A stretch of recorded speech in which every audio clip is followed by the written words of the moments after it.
sommes beaux d'apparence, beaux devant les hommes, beaux devant les gens de ce monde. Nous sommes beaux et belles quand nous venons à l'église, bien habillés, bien coiffés, mais nous sommes véritablement pourris de l'intérieur, des caveaux blanchis, remplis d'orgueil, remplis d'amertume, remplis de colère, remplis de manque de pardon, remplis de toutes sortes de choses qui ne viennent pas de Dieu. Et nous jouons chrétiens dans les églises. Pas étonnant qu'on fait des disciples qui nous ressemblent.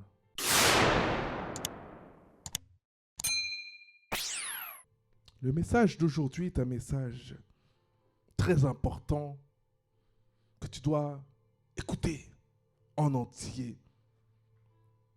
Il est un message qui devrait bouleverser ta vie. Je parle pour les inconvertis, également pour les convertis. Et le titre de mon message, c'est « Si Jésus revient ce soir, es-tu vraiment prêt ?»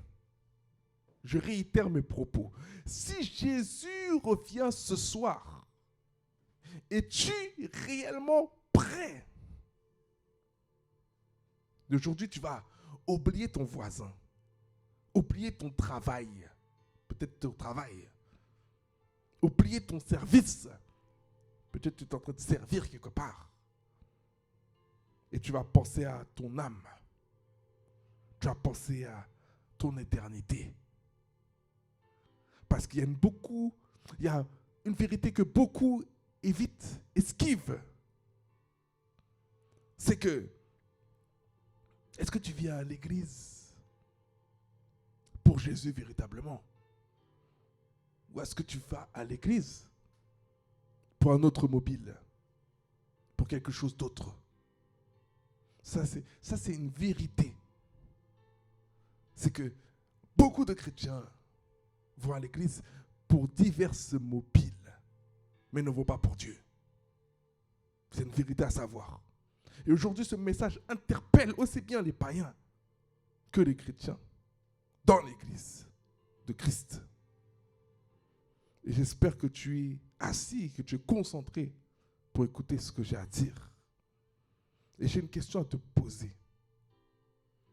Toi qui ne connais pas Jésus, es-tu prêt à rencontrer ce Dieu vivant aujourd'hui? Parce que tu ne dois pas le rencontrer demain, tu dois le rencontrer maintenant. Vous savez, le retour de Jésus sera sans préavis. La Bible nous dit dans le livre de Matthieu, chapitre 24, et au verset 44, c'est pourquoi vous aussi, tenez-vous prêts, car le Fils de l'homme viendra à l'heure où vous n'y penserez pas. Arrêtons de croire que Jésus va revenir quand on sera forcément prêt, quand on sera forcément réveillé. Jésus pourra revenir en pleine nuit ce soir, pendant qu'on sera en train de ronfler. Il récupère l'église, il récupère ses enfants. Et quand je parle de l'église, je parle de ceux qui l'ont réellement accepté comme Seigneur et Sauveur. Je ne parle pas des fréquentateurs et des fréquentatrices de lieux de culte. Que je sois bien clair. Donc, tenez-vous prêts, car le Fils de l'homme viendra à l'heure où vous n'y penserez pas. On ne sera même pas prêt. On doit être prêt constamment. On doit être prêt tous les jours. On doit être prêt à chaque instant. Dieu ne va pas nous envoyer un message sur TikTok, sur Instagram ou sur diverses plateformes sur lesquelles nous serons connectés à ce moment-là pour nous dire attention, j'arrive dans 5 minutes. Dieu viendra comme un souffle. Récupérer son église, récupérer ses enfants. Et beaucoup rateront ce moment. Il viendra quand on ne s'y attendra absolument pas. Beaucoup seront surpris, même des chrétiens, à l'église. Luc chapitre 17, versets 34 et 35. Je vous le dis, en cette nuit-là, de 2 personnes qui seront dans le même lit, dans un même lit, l'une sera prise et l'autre laissée. Ça veut dire qu'il y a des couples mariés ou pas qui seront dans le même lit, au même endroit, la même couche. Et au final, il y en a un des deux qui disparaîtra, qui sera enlevé instantanément, pendant que l'autre sera là, en train de se poser des questions de qu'est-ce qui s'est passé. N'était-elle pas à côté de moi il y a quelques secondes? N'était-il pas à côté de moi il y a quelques minutes? Je ne comprends pas où est-ce qu'il est passé. Ils se lèveront. Elles se lèveront pour aller voir si leur mari, leur conjoint, parce qu'il y aura des surprises. Vous savez, des fois, je dis ça parce que c'est très précis ce que je vais dire. Il y en a qui pensent que il y aura des personnes qui sur terre ont forcément fait les choses de manière très bien qui seront sauvées. Ça ne veut rien dire, il y aura des surprises. Oui, il y aura des surprises. Il y aura des personnes peut-être qui ont été des prostituées ou autres qui au final seront sauvées. Mais il y aura peut-être des prédicateurs, des pasteurs qui ne seront pas sauvés. Ça, on ne peut pas le savoir. Pourquoi? Parce que c'est une question de cœur et c'est une question de repentance. Qu'est-ce que vous savez de si la personne qui est à côté de vous peut-être vivait dans le concubinage et en cette nuit-là, elle n'aurait pas une repentance sérieuse avec le Seigneur. En cette nuit-là, pendant que vous dormiez, elle n'a pas décidé d'accepter Jésus parce qu'elle a une visitation pendant la nuit et qu'elle ne s'est pas repentie. C'est pour ça, ne jugez pas les gens trop vite. Il y aura des gens qui seront choqués de voir leur conjoint, leur partenaire plus là et que eux sont encore là. Parce que la différence entre les deux, c'est qu'il y en a peut-être un qui connaît Jésus mais qui ne veut pas le suivre et une autre qui ne connaît pas mais qui a eu le temps de le rencontrer, de l'accepter pendant que vous étiez en train de faire vos affaires. Il y en a qui seront choqués, qui seront surpris. Je vous le dis en cette nuit-là, de deux personnes qui seront dans le même lit. L'une sera prise et l'autre laissée. De deux femmes qui mourront ensemble. L'une sera prise et l'autre laissée. Ce qui compte, ce n'est pas comment tu as commencé la course, c'est comment tu vas la terminer. C'est pour ça que ce n'est pas trop tard pour te repentir et pour donner ta vie à Jésus-Christ. N'attends pas ton mari, n'attends pas la personne qui dort avec toi tous les soirs. Mais donne-toi maintenant à Jésus. Parce que Jésus-Christ est venu pour te sauver, non pour te condamner.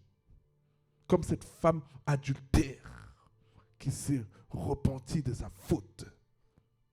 Et puis Jésus lui a dit, je ne te condamne pas. Va et ne pêche plus. Que celui qui a commis aucune faute jette la première pierre.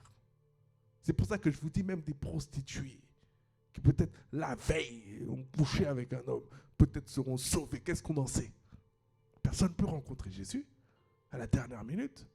Mais est-ce que tu seras prêt? Il ne faut pas attendre d'être dans une position catastrophique, d'être dans une position où tu es vraiment dans une condition compliquée, où tu es à deux doigts de mourir pour te dire je vais accepter Jésus. Vous savez, j'ai bien observé les choses durant ces quelques années que je suis sur cette terre. Et j'ai remarqué que les hommes et les femmes qui ont entendu parler de Jésus jouent beaucoup avec la grâce et la miséricorde de Dieu. C'est-à-dire qu'il y en a beaucoup qui savent que Jésus existe et que Jésus est le Sauveur.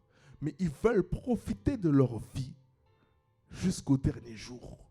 Et ils se disent, au dernier jour, quand je serai sur mon lit d'hôpital, quand je serai malade parce que peut-être j'aurai telle ou telle maladie grave, là, j'accepterai Jésus à la dernière minute. Mais ce n'est pas comme ça la vie. Dieu connaît les cœurs. Dieu n'est pas un Dieu de religion.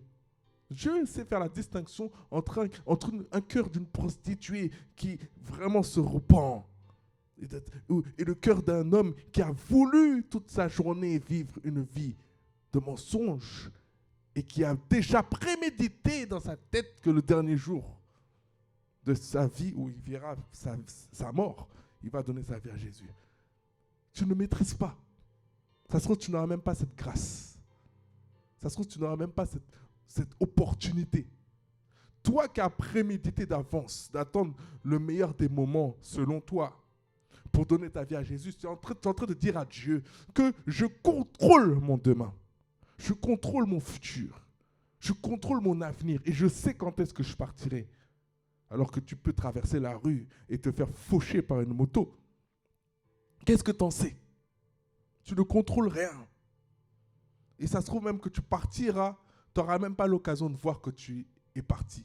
Tu te retrouveras déjà à être jugé et à aller en enfer. Parce qu'il est donné aux hommes de mourir qu'une seule fois. Après, vient le jugement. Alléluia. Donc, comme la Bible nous dit, 2 femmes qui mourront ensemble, l'une sera prise et l'autre laissée. Ça nous montre des choses bien précises. Premièrement, ça nous montre qu'elles sont au même endroit. Oui, parce qu'elles mourront ensemble, elles sont au même endroit. Elles ont le même environnement, la même activité. Et je peux même comparer ça à 2 frères et sœurs qui sont dans la même église, dans le même temple, au même endroit. Dans cette même église, un sera sauvé et l'autre sera laissé.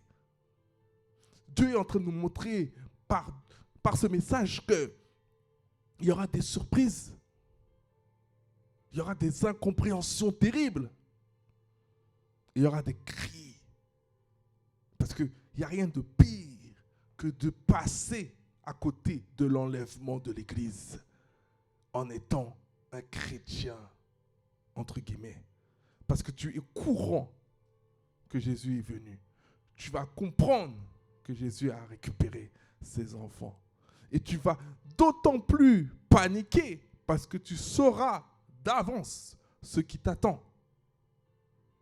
Tandis qu'un païen qui n'a pas entendu parler des profondeurs, tout païen entend parler de Jésus, mais qui n'a pas entendu parler de ce qui va se passer après l'enlèvement, il aura le mystère, il aura l'occasion de comprendre. Mais toi qui es conscient qu'après, il y aura des années de tribulation, ce ne sera pas tout de suite, mais il y aura des années de tribulation, ça va arriver, où les hommes et les femmes seront torturés. Et pour accepter Jésus, ils seront obligés de se laisser tuer. Ils seront obligés de mourir en martyrs. Les gens ne pourront pas être sauvés facilement comme maintenant, juste à faire une prière, à croire et à marcher avec Jésus. Les gens là, ce sera au prix de leur sang. Leur sang devra couler. Pourquoi? Parce que l'Antichrist ne va pas rigoler avec les chrétiens qui sont restés sur la terre. Ce seront les premiers à être persécutés. Et ensuite, il ne va pas rigoler non plus avec les autres qui n'ont pas voulu suivre Jésus. Parce que son but, c'est de dérober, détruire, briser, de faire du mal. Mais là, il n'y aura plus l'Esprit de Dieu, il n'y aura plus l'Église pour intercéder, pour prier, pour repousser les assauts du diable. Donc, le monde sera à la merci de Satan. Et on verra vraiment le visage de Satan et de l'Antichrist. Avec tout ce qui est en train de se passer sur la terre aujourd'hui, vous êtes encore en train de jouer. Avec tout ce qui est en train de se passer sur la terre aujourd'hui, tous les signes de la Bible qui sont en train de s'accomplir les uns après les autres, vous êtes encore en train de douter. Avec tout ce que Dieu nous a dit au travers de sa parole, comment il nous a avertis, vous êtes encore en train de chercher une religion. Vous êtes encore en train de vous perdre dans des religions. Avec tout le niveau de précision qu'il y a dans la Bible, vous êtes encore en train de douter de Dieu. Que Dieu est dans la Bible. C'est une aberration aujourd'hui, en 2026, de suivre des religions mais de ne pas suivre Jésus. C'est une aberration. Ouvrez la Bible, ouvrez la parole de Dieu et lisez, s'il vous plaît. Vous verrez que les textes religieux n'ont ni queue ni tête. Le seul texte qui est la vérité, c'est la parole de Dieu, la Bible. Les autres textes, c'est bancal. C'est bancal. Et vous savez, on n'enlève rien. C'est-à-dire que Dieu nous a donné toute une parole. Si tu t'arrêtes au 3e, 4e chapitre, c'est pas bon. Tu dois avoir toute la Bible. Toute la Bible. Ancien et Nouveau Testament. Par contre, ça s'arrête aux évangiles. Le dernier livre, c'est Apocalypse. Ne va pas chercher une suite à cela. Parce que Dieu a déjà tout écrit. Et tout est déjà dit. Et la fin est dans Apocalypse. Et puis il est écrit dans les livres, au niveau des évangiles, que même si un ange de lumière, même si un ange venait amener un autre texte que l'évangile qu'il a donné, qu'il soit anathème. Anathème veut dire maudit. Ça veut dire que toute religion qui vient naître après là, c'est anathème. Toute religion qui vient te dire le contraire de ce que Jésus dit dans la Bible, c'est anathème. Toute religion qui vient enlever des choses ou rajouter des choses, c'est anathème. Lisez la Bible et lisez les autres livres religieux. Vous verrez les différences. Dieu n'est pas un Dieu qui a 10 discours différents. Dieu a un discours, c'est le même. Dieu a envoyé Jésus-Christ pour nous sauver.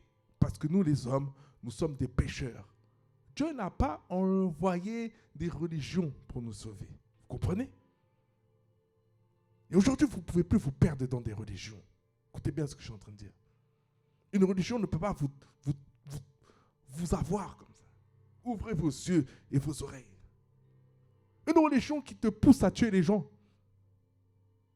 Et on dit que c'est une religion d'amour. Ça te pousse à tuer les gens. Dans la religion, dans tout le livre, à chaque fois qu'il y a écrit, en gros, on n'a pas le droit de tuer, derrière, il y a limite un sauf si. Il y a toujours une condition pour dire, à part dans cette condition-là, on peut tuer. Dieu, il a dit dans sa parole, vous ne tuerez point. Terminé. Il n'y a pas de sauf si c'est des mécréants, sauf si ils ont renié la foi. Dieu ne te tue pas si tu renies la foi. Dieu n'est pas un tortionnaire. Dieu n'est pas un bourreau. Dieu n'est pas méchant. Dieu ne cherche pas à anéantir l'espèce humaine. Il cherche à la sauver. C'est pour ça qu'il a donné Jésus-Christ sur la croix. Dieu n'est pas là comme un père fouettard, avec un fouet, pour tuer les gens. Dieu te donne l'occasion de te repentir et de donner ta vie à Jésus et d'être sauvé, peu importe le nombre de fois que tu as commis des péchés dans ta vie. Mais vous suivez des religions qui vous disent que vous passerez tous par l'enfer. Mais quelle aberration! Vous passerez tous par l'enfer. Comment vous pouvez suivre une religion qui vous dit que vous passerez par l'enfer? Mais c'est quel genre de Dieu qui veut que tu puisses passer par l'enfer? La Bible nous dit que Dieu, il est bon. Sa volonté, elle est bonne, agréable et parfaite. Alors pourquoi vous ne suivez pas ce Dieu-là? Vous suivez un Dieu qui veut vous envoyer en enfer. Aucun homme n'est juste. Aucun homme ne peut racheter ses péchés. Aucun homme n'est pur. Aucun homme sur la terre n'a commis de péché. Ils ont tous commis des péchés. Nous sommes tous des pécheurs. Celui qui n'a jamais commis de péché s'appelle Jésus-Christ. Donc si tu entends ce message et que tu ne donnes pas ta vie à Jésus, je suis désolé, mais malheureusement, tu n'auras aucune justification devant Dieu. Tu n'auras rien à dire. La parole que je relâche et que tu as écoutée, elle est là pour te bénir, pour te donner la vie éternelle. Si tu la rejettes, c'est l'enfer. Vous savez, des fois, les chrétiens, on a peur de dire la vérité aux gens. On a peur de prêcher la Bible, mais c'est ce que la Bible nous dit. Que tous ont péché et sont privés de la gloire de Dieu. Alors, arrêtez de jouer avec l'évangile. Arrêtez de jouer avec Jésus. Arrêtez de vous moquer de Jésus. Arrêtez. Arrêtez. Jésus-Christ est le chemin, la vérité et la vie. Et je vais vous raconter une histoire.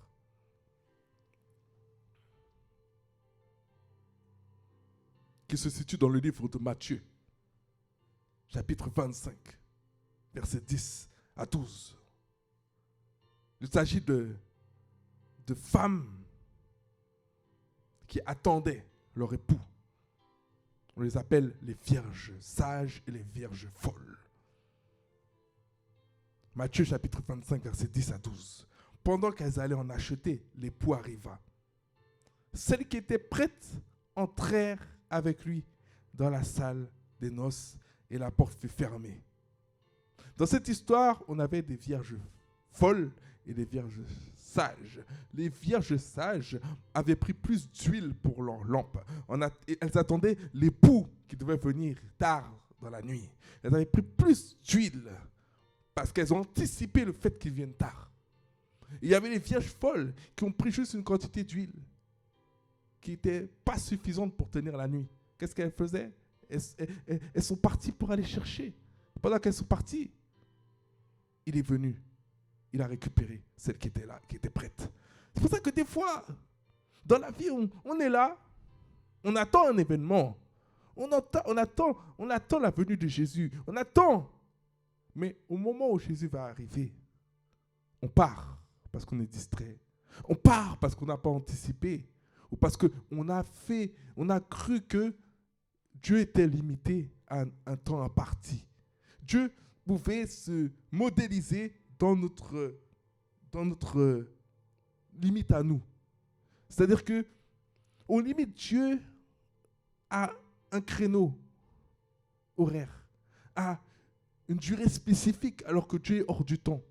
On se dit, ouais, mais forcément, il va venir à 2 heures du matin, donc je prends plus pour 2 heures du matin, mais il peut venir à 4 heures. Tout ça pour te dire que tu dois être prêt dans la vie. C'est pas parce que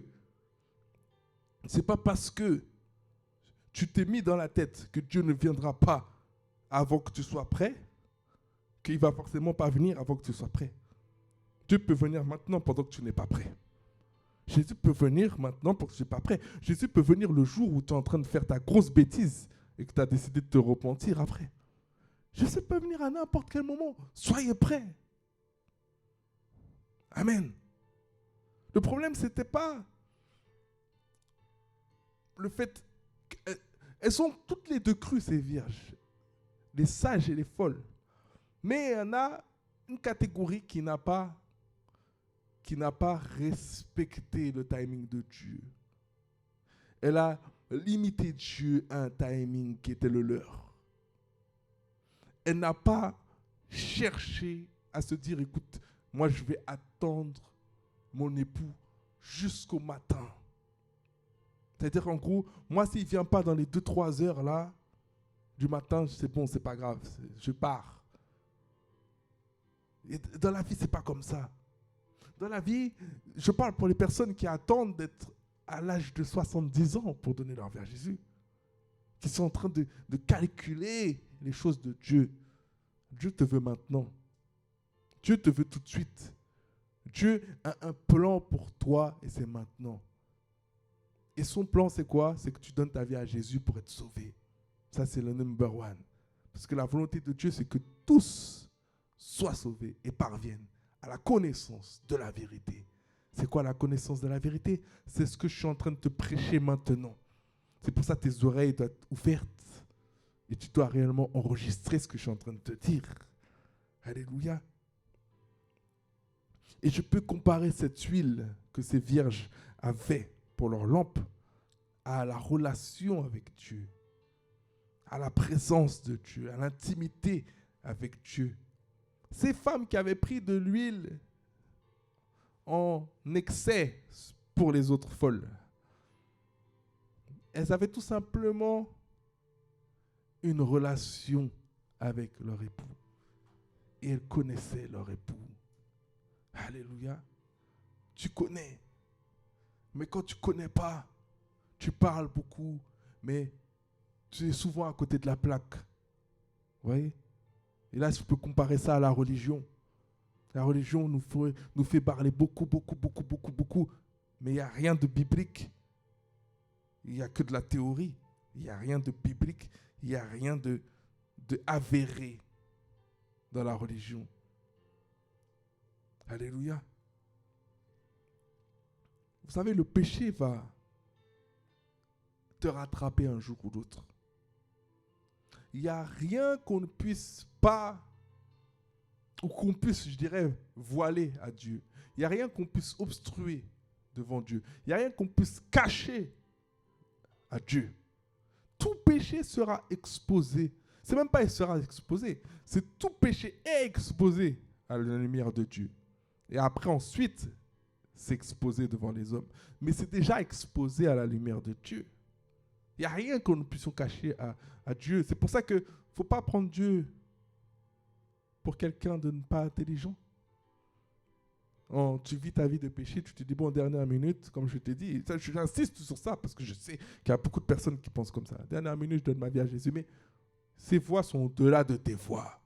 Tu penses que Dieu est né de la dernière pluie pour tomber dans ton truc? C'est comme ça qu'il y en a qui seront surpris.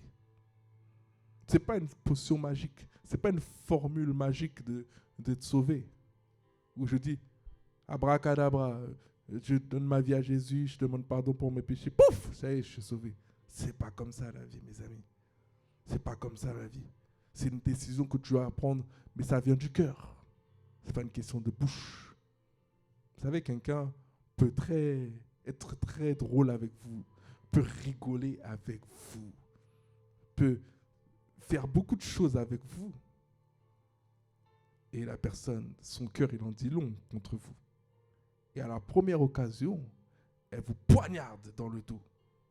À la première occasion, elle vous livre. Elle vous livre. Elle vous livre. Et c'est comme ça qu'on est.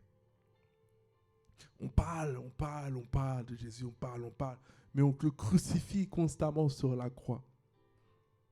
C'est pour ça qu'il y a beaucoup de chrétiens aujourd'hui qui parlent, qui enseignent, qui prêchent, mais qui sont loin de Dieu. Et ça, ce sera je pense, mon prochain message. Soit cette semaine, la semaine qui va arriver, soit celle d'après. Il y a beaucoup de chrétiens qui parlent, qui prêchent, qui enseignent, qui exhortent, mais qui sont loin de Dieu. Leur cœur est loin de Dieu. Et si ton cœur est loin de Dieu, tu n'es pas sauvé, mon ami. Tu n'es même pas converti. La différence entre un converti et toi, c'est que toi, tu connais la vérité. Tu l'as reçue, mais tu ne la suis pas. La converti ne connaît pas forcément la vérité. Il ne suit pas quelque chose qu'il ne connaît pas. Il n'a pas encore expérimenté. Mais s'il entend la même chose que tu as entendu, s'il vit les mêmes choses que tu as vécues, il suivra le Seigneur. Il s'attachera au Seigneur. Et fera de ce Seigneur-là son Dieu ultime. Parce que, vous savez, il y a plein de religions avec plein de dieux. Mais il y a un Dieu, c'est Jésus. Point. Donc, c'est pour ça que les chrétiens, des fois, nous parlons. Mais notre vie ne reflète pas Christ. On est rempli de méchanceté. On est rempli de manipulation. On est rempli de haine. On est rempli de colère. Mais après, quand on exhorte, tout passe crème.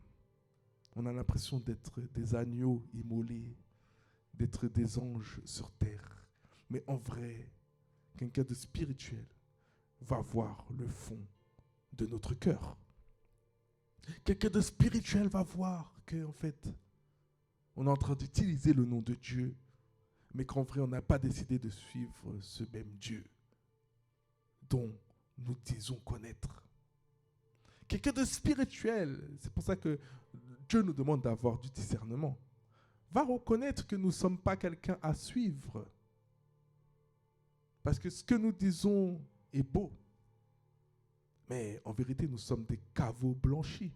Jésus, il insultait les pharisiens de caveaux blanchis. Vous savez ce que c'est un caveau blanchi? C'est une tombe, si vous voulez, avec un mort à l'intérieur. La mort à l'intérieur. Mais on l'a peint en blanc. Et c'est une belle tombe, oui. C'est un beau caveau. C'est quelque chose de propre au niveau de l'extérieur. Mais à l'intérieur, c'est pourri. C'est en putréfaction à l'intérieur. Et c'est comme ça que beaucoup d'entre nous, nous sommes. Nous sommes beaux d'apparence, beaux devant les hommes, beaux devant les gens de ce monde. Nous sommes beaux et belles quand nous venons à l'église, bien habillés, bien coiffés, mais nous sommes véritablement pourris de l'intérieur, des caveaux blanchis, remplis d'orgueil, remplis d'amertume, remplis de colère, remplis de manque de pardon, remplis de toutes sortes de choses qui ne viennent pas de Dieu. Et nous jouons chrétiens dans les églises. Pas étonnant qu'on fait des disciples qui nous ressemblent. Pas étonnant qu'on attire les gens, mais que les gens ne changent pas.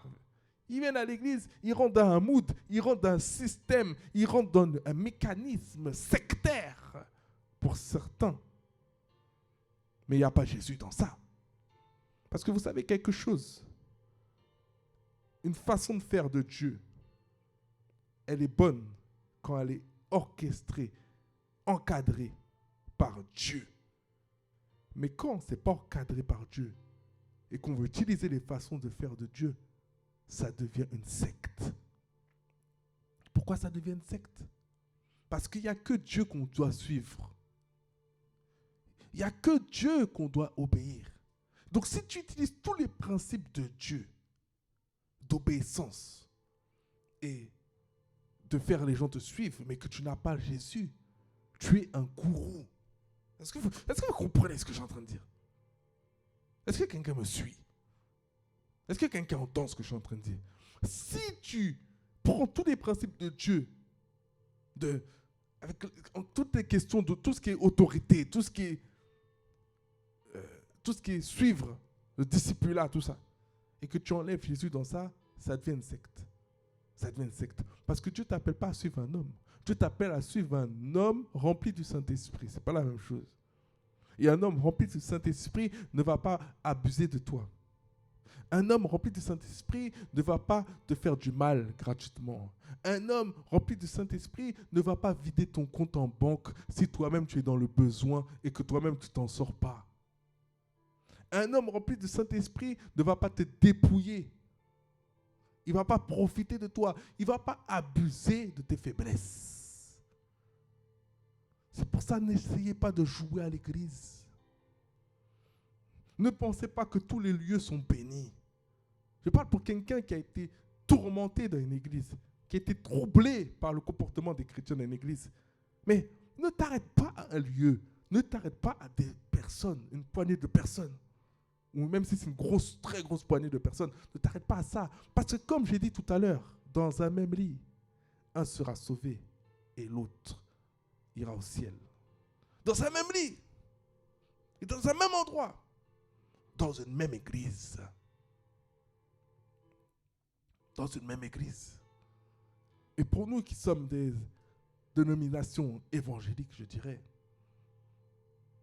ne jugeons pas nos frères et sœurs qui croient en Christ et qui ne sont pas dans la même dénomination que nous. Cette personne-là que tu juges, parce qu'elle est catholique, croit plus en Jésus-Christ que toi, connaît plus la Bible que toi. Et Dieu ne va pas regarder aux différences de doctrine, Dieu va regarder est-ce que cette personne-là est sincère envers Jésus-Christ. Donc ce message est pour tous les catholiques et pour tous les chrétiens qui croient en Jésus-Christ. La Bible dit, celui qui croit et qui confessera de sa bouche ses péchés, qui déclarera de sa bouche que Jésus-Christ est son Seigneur et Sauveur, il sera sauvé. Je paraphrase, ce n'est pas le verset exactement, mais c'est pour résumer un peu. Celui qui croira au Seigneur Jésus-Christ comme son Seigneur et Sauveur, qui a porté les péchés de l'humanité, sera sauvé. Même si une personne n'est pas forcément dans toute la vérité. Je vous dis un truc, même nous les évangélistes, nous ne sommes pas dans toute la vérité. Personne n'a toute la révélation de la connaissance des choses de Dieu. Personne. Nous n'avons qu'une infime révélation des choses de Dieu. Tu peux être dans une grosse partie de la vérité, mais à partir du moment que Dieu te dit pardonne à ton prochain afin d'être pardonné, à partir du moment que Dieu te demande d'aimer ton frère et ta sœur comme toi-même, et que tu refuses de le faire, tu es pire qu'un incroyant, mon ami. Ce n'est pas une question de religion, là. C'est pas une question de... Tu es pire qu'un incroyant, parce que si tu suis Jésus-Christ, tu feras du bien à ton prochain. Si tu suis Jésus-Christ, tu auras un cœur d'amour. Si tu suis Jésus-Christ, tu seras dégoûté quand tu vas entendre certaines choses dans les églises. Tu ne vas pas colporter le mal. Au contraire, tu vas détruire les œuvres des ténèbres. Quand je dis colporter le mal, c'est si tu vois un frère, une sœur, un pasteur qui dérape dans l'église, tu vas chercher à joindre ce pasteur pour le ramener, parce que c'est ton frère. Tu vas chercher à joindre cette personne qui s'est égarée pour la ramener dans la bergerie. Parce que Jésus, il laisse 99 brebis pour une brebis égarée. Donc tu vas faire à l'image de ton Seigneur. Mais tu ne vas pas venir cribler la personne sur Internet. Tu ne vas pas venir accuser la personne pour l'écraser comme si tu étais quelqu'un du monde. Pour moi, ça, ce n'est pas un comportement d'un chrétien. Et Dieu nous rappelle alors dans tout ça. Dans un même lit, un sera sauvé et l'autre restera ici. Parce que ton cœur est noir. Parce que ton cœur est perverti. Vous savez, mieux vaut une tombe ouverte. On voit ce qu'il y a à l'intérieur. On voit ce qui se passe. Plutôt qu'un caveau blanchi, comme Jésus dit, qui est plein à l'extérieur, alors qu'il y a plein de maladies à l'intérieur. Quand tu vas rentrer en contact avec ce caveau blanchi, déguisé, tu vas penser que c'est un banc, quelque chose où tu peux t'asseoir. Tu vas attraper des microbes, tu vas attraper des maladies, tu vas mourir. Alors que cette chose qui est exposée, tu ne vas pas la toucher parce que tu sais qu'il y a quelque chose de mauvais à l'intérieur, de pourri. Et c'est comme ça que beaucoup de personnes aujourd'hui jouent aux chrétiens. Ils sont en train de pourrir le corps de Christ.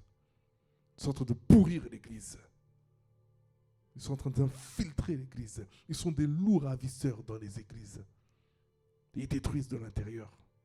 Mais il est temps qu'on se lève comme des sentinelles pour voir qui sont ces personnes et qu'on puisse prier pour eux, pour les sauver, ou qu'on puisse les éjecter. Parce que aujourd'hui, là, il y a une doctrine là, où on dit oui, non, mais l'église est ouverte à tout le monde, c'est pour les pécheurs, c'est pour les personnes de mauvaise vie, etc. C'est vrai, l'église est ouverte à tout le monde. Une prostituée, un meurtrier peut venir à l'église. À partir du moment qu'il vient pour se repentir et pour donner sa vie à Jésus, il n'y a pas de problème. Mais si la personne vient pour faire ses crimes dans l'église, c'est à nous, corps de Christ, de nous lever pour éjecter cette personne. Je m'explique. Jésus-Christ, il n'a pas dégagé les personnes du temple. Il a dit, c'est la maison de son père, ce n'est pas une maison de marchand. Vous comprenez? Ce n'est pas une maison pour faire du business, là. C'est la maison de mon père. Donc Jésus, il a mis l'ordre dans le temple de son père. À nous également de mettre de l'ordre dans l'église, avec sagesse et amour. Mais il y a des gens qu'il faut mettre dehors. Si vous voyez que cet homme ou cette femme est en train de faire tomber tous les hommes de Dieu qui sont sérieux avec le Seigneur et tout, il y en a au moins 5, 6 qui sont tombés, il est temps d'écarter cette personne. Il est temps de préserver cette personne. Parce que vous savez, il n'y a pas que des gens qui sont, très forts spirituellement pour résister à tout dans les églises. Tout le monde a des combats. Quelqu'un qui vient et qui fume dans le sanctuaire. Vous allez dire, oui, mais c'est quelqu'un de mauvaise vie. Dieu veut le changer, veut le sauver. Mais cette personne-là a un code à respecter. Parce que cette personne-là n'ira jamais à la Maison Blanche pour aller fumer. Cette personne-là n'ira jamais à l'Élysée pour aller fumer. Donc pourquoi elle viendrait fumer dans ton église? Il y a de l'ordre à mettre. Ce n'est pas de la méchanceté. C'est être des sentinelles. Là. Alléluia. Il n'y a rien qui est caché devant Dieu. La Bible nous dit dans le livre aux Hébreux, chapitre 4, verset 13, « Nulle créature n'est cachée devant lui, mais tout est à nu et à découvert aux yeux de celui à qui nous devons rendre compte. » Il n'y a rien de caché que tu fasses. Tu peux me mentir. Tu peux manipuler les gens. Tu peux faire toutes sortes de choses et moi je ne te vois pas. Mais il y en a un dans le ciel qui te voit. Et il y en a un dans le ciel qu'on appelle le Père Céleste, l'Éternel, le juste juge qui rendra à chacun selon ses œuvres. Ça exprime la justice de Dieu. Il y en a qui appellent ça le karma. Mais ce n'est pas une histoire de karma. C'est une histoire qu'il est le juste juge qui rendra à chacun selon ses œuvres. C'est pour ça qu'aujourd'hui, je suis confiant. C'est pour ça qu'aujourd'hui, je n'ai pas peur. C'est pour ça qu'aujourd'hui, je ne suis pas ébranlé, peu importe les intimidations, peu importe les menaces. Pourquoi? Parce qu'il y a un juste juge dans le ciel. Et que quiconque se lève contre un de ses enfants, il va le payer tôt ou tard. Ce n'est pas à moi de faire justice. Ce n'est pas à toi de faire justice. Mais celui qui fait justice, c'est Dieu. Et je sais que ça soit maintenant ou que ce soit plus tard, tu récolteras ce que tu as semé. Ma prière pour toi, c'est que tu puisses te repentir. Ma prière pour toi, c'est que tu puisses annuler ce que tu as fait. Parce que cette chose-là que tu as envoyée, elle est en train de revenir sur toi comme un boomerang. Tout très enflammé, toute attaque de l'ennemi qui est contre toi, qui suis Jésus, contre moi, qui suis serviteur de Dieu. Ces attaques reviennent comme un boomerang dans la tête de ses ennemis. Et je déclare et décrète dans le nom puissant de Jésus-Christ que quiconque s'élève en justice contre nous sera condamné. C'est l'héritage qui nous est réservé. Je déclare que cette chose-là que tu as envoyée, elle revient comme un boomerang sur toi. Vous savez, c'est comme les gens qui crachent. Ils sont sur un bateau, ils sont en vélo, je ne sais pas, ils crachent. Et le vent, il est à contre. Ils sont en direction opposée du vent. Donc quand ils crachent, ça revient dans leur propre tête. Puissance 10. C'est ce qui va se passer. Toute personne qui se lève en justice contre toi, contre moi, contre l'église de Dieu. Peut-être que tu as craché quelque chose, tu as envoyé une flèche, tu as envoyé quelque chose dans le monde spirituel pour nous atteindre. Mais là, c'est en train de prendre de la vitesse. Le vent, il est à contre. Il va dans le sens pour que ça revienne sur toi. Et ça reviendra 5 fois plus puissant dans ta tête, dans le nom de Jésus-Christ. Vous savez, il est temps de répondre. Dieu nous a donné une bouche pour répondre. Il nous a donné une bouche pour répondre. Alléluia. C'est pas biblique de ne jamais se défendre sous prétexte qu'on est chrétien. Je laisse les combats entre les mains de Dieu. Ce n'est pas à moi. Moi, je bénis mes ennemis. Mais c'est quand même une attaque. Bénir tes ennemis, c'est une attaque dans le monde spirituel. C'est comme nourrir quelqu'un. Donner de l'eau, donner à manger à quelqu'un. Tu amasses des charbons ardents sur sa tête. Quelqu'un qui te fait du mal. Quelqu'un qui te fait du mal, tu lui fais du bien. C'est une façon d'attaquer. C'est ça que vous ne savez pas. C'est une façon d'attaquer. Continue à faire le bien. C'est pour ça que je dis que chaque personne recevra selon la mesure de ce qu'il a semé. Continue à faire du bien à cette personne qui te manque de respect. Continue à faire du bien à cette personne qui se fiche de toi, royalement. Continue à faire du bien à cette personne qui se moque de toi, qui rigole. Vous savez que Dieu peut laisser quelqu'un rigoler pendant des années. 1 an, la personne rigole. 2 ans, la personne rigole. 3 ans, 4 ans, 5 ans. Mais la personne va payer tôt ou tard. Et je vais te dire quelque chose. Même si la personne ne paye pas sur cette terre, elle va payer. Elle va payer. Elle va payer cash.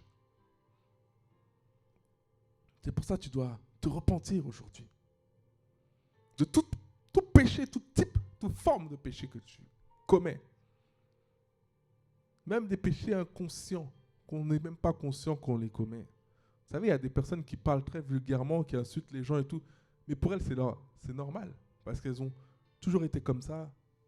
Mais tu pèches. Ta bouche n'est pas une poubelle pour dire n'importe quoi. Tu pèches. Donc tu vas demander à Dieu la conscience du péché. Tu vas donner une sensibilité. Tu vas demander une sensibilité à Dieu, ce qui concerne le péché, et tu vas te repentir. Tu vas te repentir. Alléluia. C'est très important, parce que tu dois être prêt pour le départ. Tu dois être prêt pour l'enlèvement. Tu dois être prêt pour le jour où tu vas partir. Mais il y en a, quand on leur parle d'enlèvement, ils sont en train de ricaner. Qu'est-ce qu'ils racontent? L'enlèvement de Jésus. Si Jésus devait revenir, ça fait déjà 2000 ans. 2000 ans, il n'est toujours pas revenu. Et où c'est Jésus? Tu rigoles. Tu rigoles. Ce n'est pas qu'une question forcément d'enlèvement. Hein. C'est une question que tu peux mourir demain aussi. C'est pour ça que dans la Bible, il est écrit que le royaume de Dieu, le royaume des cieux est proche. Mais à l'époque des apôtres, là, quand cette parole a été donnée, ils peuvent se dire, ah ben regarde, ça fait 2000 ans. Non. Ils sont morts. Aujourd'hui, les hommes ne vivent plus comme à l'époque de Noc, où ils vivaient des années, des centaines d'années. C'est fini. Aujourd'hui, les gens peinent à vivre plus de 100 ans. Donnez-moi 10 personnes dans votre tête que vous connaissez qui a vécu plus de 100 ans dans votre entourage. Il n'y en a pas beaucoup. Et même si tu vivais 200 ans, 300 ans, tu vas mourir. Tu vas mourir. Aujourd'hui, la mort frappe même des jeunes de 15 ans, 12 ans, 10 ans. Si tu n'as pas donné ta vie à Jésus, alors que tu as la conscience, tu as l'âge de la conscience, tu as l'âge de faire des choix, tu as l'âge de choisir ce Jésus-Christ, tu vas aller en enfer. Tu vas aller en enfer. Tu ne dois pas jouer avec ça. Ce n'est pas le temps de jouer aux chrétiens. C'est le temps d'être véritablement disciple de Jésus. Apocalypse chapitre 3, verset 15. Je connais tes œuvres. Je sais que tu n'es ni froid, ni bouillant. Puisses-tu être froid ou bouillant? Je connais tes œuvres. Dieu connaît tes œuvres. Dieu est en train de voir que tu n'es même pas positionné. Il est en train de te dire, autant que tu sois sur le côté, en fait. Si tu es avec moi, sois pleinement avec moi, mais ne sois pas à moitié avec moi. C'est pour ça que je ne supporte pas des chrétiens qui se vantent d'avoir des années dans le Seigneur et qui te jugent par rapport à ton âge ou au nombre d'années que tu as dans le Seigneur, mais qui ne font strictement rien pour Dieu. Ça veut dire que tu es tiède. Et Dieu ne veut pas de ta tiédeur. Dieu te demande d'être froid ou d'être bouillant. Il ne te dit pas d'être chaud. Il te demande d'être bouillant. Il y a une différence entre la tiédeur, être chaud et être bouillant. Être bouillant, ça veut dire qu'on ne s'approche pas à côté de quelque chose qui est bouillant. Les mouches ne volent pas à côté de quelque chose qui est bouillant. Les déchets sont tièdes, mais ils ne sont pas bouillants. Je vous assure qu'une mouche ne va pas s'approcher de quelque chose qui va la faire fondre. C'est comme Shadrach, Meshach et Abednego quand ils étaient jetés dans la fournaise ardente. Ces hommes-là qui les ont jetés, c'est eux-mêmes ils ont brûlé. Ne s'approche pas de quelque chose de bouillant. Et Dieu te demande d'être bouillant. Sois bouillant. Alléluia. Et tu dois connaître quelque chose de très essentiel. C'est que pour être bouillant, la sanctification est obligatoire.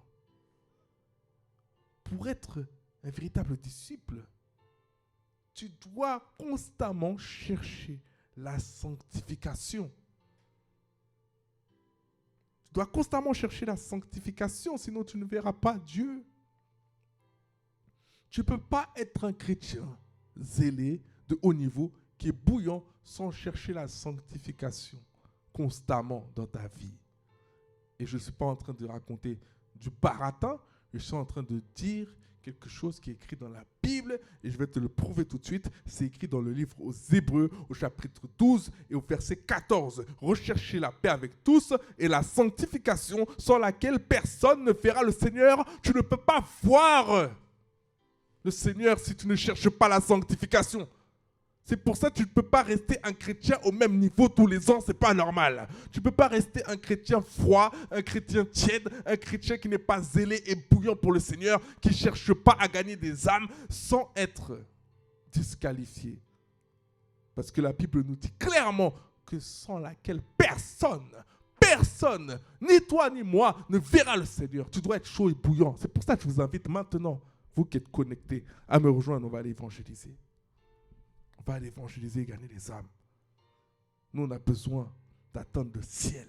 On a besoin de dépeupler l'enfer. On a besoin de créer un réveil dans ce pays, dans ce continent, dans cette nation, dans la francophonie et plus encore. On a besoin de créer quelque chose. Et pour cela, il va falloir être bouillant. Est-ce que quelqu'un me suit? Est-ce que quelqu'un est là? Si tu es là, tu me suis. Si tu es connecté, tu t'abonnes, tu rentres dans la description et tu vas rentrer dans le groupe Yes to Jesus et tu vas venir parler dans ce groupe afin qu'on puisse évangéliser ensemble. Alléluia. Personne ne verra le Seigneur sans la sanctification.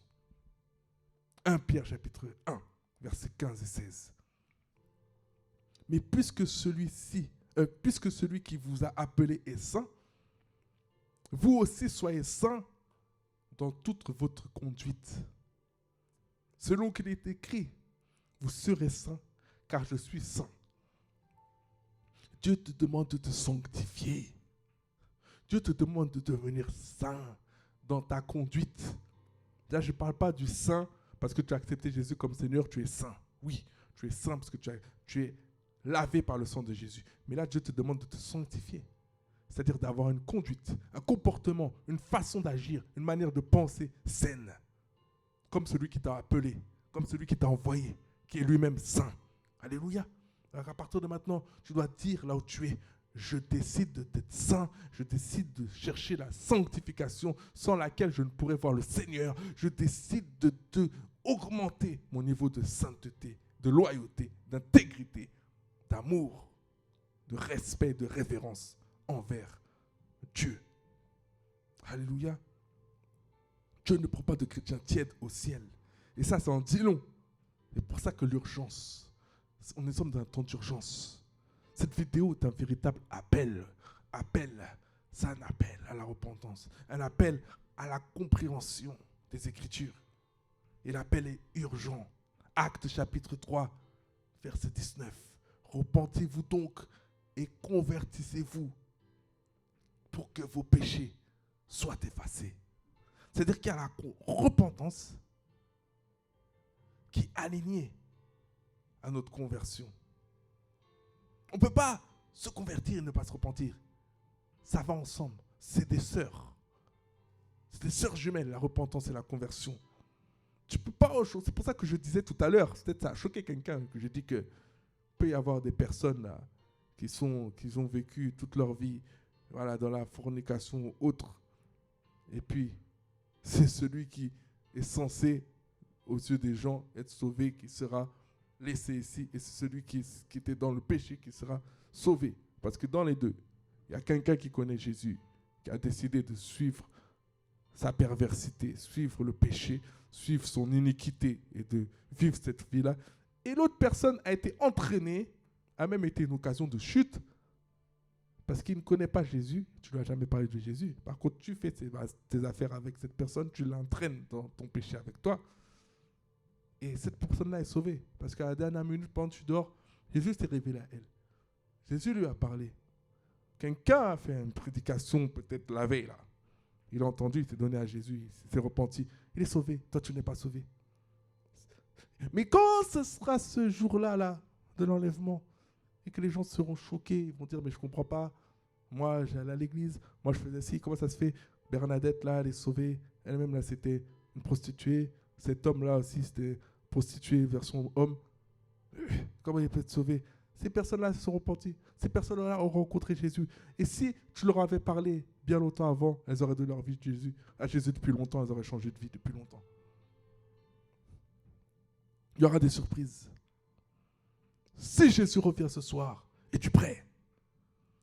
Si Jésus revient ce soir, est-ce que tu as l'assurance d'aller au ciel? Si Jésus revient, est-ce que tu penses qu'il va te prendre? Pour ça, aujourd'hui, tu dois décider de changer. Si ta vie n'est pas droite, si ton cœur est partagé, si tu joues avec Dieu ou que tu n'écoutes pas ce que Dieu te demande de faire, ça, il y a plein d'ordres que Dieu nous donne. Pour notre bien et pour qu'on puisse être sûr d'être enlevé. Et si on décide de ne pas les écouter, Dieu nous voit comme quelqu'un de rebelle. Dieu établit un ordre sur la terre. Dieu a donné une certaine autorité à certaines personnes pour pouvoir propager ce genre de message et pour pouvoir toucher les âmes. Et aujourd'hui, si tu entends cette voix et que tu décides de passer outre de ce que je suis en train de dire, de boucher tes oreilles. Dieu également, quand tu iras dans le feu de la géhenne, il bouchera ses oreilles et passera outre de tes cris et tes grincements de dents qu'il aura. C'est pour ça qu'aujourd'hui, c'est le temps, vraiment, où tu dois noter Jésus. C'est le temps où tu dois accepter ce Jésus comme Seigneur et Sauveur. Parce que Dieu est amour. Il ne veut pas que tu puisses aller là-bas. Mais Dieu est également le juste juge. N'oublie jamais cela. Il y a des personnes qui détestent que je prêche ce genre de choses. Il y a des personnes qui quittent l'église quand je prêche ce genre de choses. Il y a des personnes qui me haïssent parce que je prêche ce genre de choses. Mais c'est la vérité. Jésus reviendra juger les morts et les vivants. Jésus reviendra juger. Et il est temps de dire la vérité aux gens. Dieu est amour. Mais Dieu est juste. Et Dieu est l'Éternel des armées. Vous lisez pas votre Bible? Lisez l'Ancien Testament pour voir tout ce qui s'est passé dans la vie des gens qui désobéissaient à Dieu. Il y a des chrétiens qui ne veulent pas entendre ça. Ils ne veulent pas lire l'Ancien Testament et qui ne veulent pas comprendre. Dieu est amour. On voit son amour dans l'Ancien Testament. Mais on voit aussi qu'il y a des principes spirituels qui ont des conséquences dans la vie des gens et c'est radical. Il y a des centaines de milliers, de millions de personnes qui meurent dans l'Ancien Testament parce qu'ils n'écoutaient pas Dieu quand Dieu les avertissait. Dieu les avertissait pour qu'ils ne puissent pas être dans certaines situations, mais ils n'écoutaient pas, ils faisaient à leur tête. Et c'est cyclique, c'est toujours la même chose. Et après, ils mangent le fruit de leurs actions. Dieu leur dit, vous n'adorerez pas des faux dieux. Vous ne ferez pas d'images taillées. Et puis, qu'est-ce que le peuple de Dieu lui-même fait? Un veau d'or. Il suffit que Moïse parte dans le mont Sinaï. Et eux, ils sont en train de fabriquer un veau d'or. Et l'homme n'a pas changé. L'homme a tout le temps un veau d'or à fabriquer. Il a toujours quelque chose qu'il faut adorer. Dans certains pays du monde, on adore les vaches, on adore les rats, on adore toutes les créatures que Dieu a créées, mais on n'adore pas Dieu. On adore des démons, on adore des entités qui ont plusieurs bras. Mais ça ne vous interpelle pas. Vous pensez que Dieu, il a donné toutes ces entités-là pour que vous puissiez les adorer? Il n'y en a même pas de cohérence dans ça. Des personnes avec 6 bras, des déesses de ci, des déesses de ça, des personnes qui font peur avec des têtes de bouc. Attendez, vous savez, le diable vous aveugle. Mais aujourd'hui, peu importe ta religion, peu importe là où tu es, peu importe ta croyance, laisse-moi te dire que Jésus-Christ est le chemin, la vérité et la vie. Et il veut te sortir de là dans le nom de Jésus. Et je déclare que ce voile est déchiré, ce voile de religiosité. Et dès lors que ce voile de religiosité est déchiré au-dedans de toi, sache que maintenant tu vas comprendre que tout ce que tu faisais, c'était farfelu. Tu vas comprendre que ces faux dieux que tu suivais, c'est eux-mêmes qui amenaient des problèmes dans ta vie. Vous savez, il y a des personnes qui ont des accidents parce qu'ils ont adoré des faux dieux. Et ces dieux-là, ils ont besoin du sang, mon ami. Ils ont besoin du sang. Donc si tu as cet accident-là, peut-être que tu es tétraplégique, peut-être que tu ne peux plus marcher correctement, peut-être que tu as ci ou ça. Des fois, c'est ça. Tu adores des faux dieux. Des fois, c'est ta famille. C'est quelque chose en tout cas. En tout cas, c'est un accès légal que le diable a eu pour te détruire. Mais dans le nom tout de Jésus-Christ, je ne sais pas pourquoi je dis ça. Je sens dans mon esprit vraiment que quelqu'un doit être total restauré. Jésus-Christ, il a payé le prix pour tes péchés, pour tes fautes. Tu vas te repentir maintenant. Je ne sais pas qui tu es. Mais tu vas te repentir maintenant et tu vas dire, Seigneur Jésus, je te demande pardon pour toutes ces prières que j'ai pu faire à des dieux qui n'existent pas, des faux dieux. Je te demande pardon pour toutes les prières que mes parents, mes grands-parents, mes arrière-grands-parents, jusqu'à 5, 6, 7, 8 générations ont faites à des faux dieux et qui a permis que ces choses-là arrivent dans ma vie. Je me repens maintenant et je déclare et décrète que toute alliance spirituelle avec ces entités démoniaques, sataniques est maintenant brisée, détruite, par le sang puissant de Jésus-Christ. Je déclare que je suis totalement libéré de tout problème et je te demande, Seigneur, de réparer ce qui a été fait. Répare ce qui a été brisé. Répare ce qui a été détruit. Et je prie maintenant pour quelqu'un qui a un problème de santé, qui a un problème dans son corps, qui a un problème de mobilité. Dans le nom puissant de Jésus, tout esprit d'infirmité, Après cette repentance, tout esprit d'infirmité, chut, sors, quitte. Tu sors, tu lâches ta vie maintenant. Lâche ta vie maintenant, lâche ta vie. Je déclare et décrète que quiconque a un problème de santé est guéri maintenant par les meurtrissures de Jésus. Le sang de Jésus te touche maintenant. Le sang de Jésus coule sur toi maintenant. Le sang de Jésus te restaure maintenant. Le sang de Jésus te guérit maintenant. Dans le nom puissant de Jésus-Christ, reçois ta guérison maintenant. Reçois ta délivrance maintenant. Là où tu es, quelque chose se passe. Là où tu es, quelque chose se passe. Et tu vas témoigner. Tu vas nous écrire, tu vas témoigner. Oh, alléluia. My Jesus, my God. Aujourd'hui, c'est la journée de ton salut. Tu as répété après moi, toi qui veux donner ta vie à Jésus. Seigneur Jésus, je te demande pardon pour tous les péchés que j'ai commis jusqu'à aujourd'hui. Pour toutes les choses que j'ai faites qui ne t'ont pas plu. Pour tous les manquements. Pour toutes ces fois où je t'ai déshonoré. Je me repens maintenant. Et je décide de faire de toi mon Seigneur et Sauveur. Je décide de passer par les eaux du baptême. Je décide d'être obéissant jusqu'au bout. Ne me laisse pas me laisser emporter par les distractions de ce monde. Ne me laisse pas me laisser emporter par les convoitises de ce monde. Oh, dans le nom de Jésus, j'ai ainsi prié. Amen. Et j'élève la voix maintenant aussi pour quelqu'un qui a du mal à se donner à Jésus. Tu as du mal. J'entends que tu es musulman. Tu es musulman, mais tu écoutes mon message là. Tu es musulman. Il y a un musulman qui doit se donner à Jésus.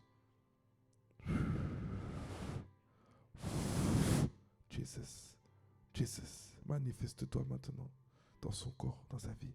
Tu vas ressentir une présence. Ferme les yeux. Tu vas ressentir une présence. Il y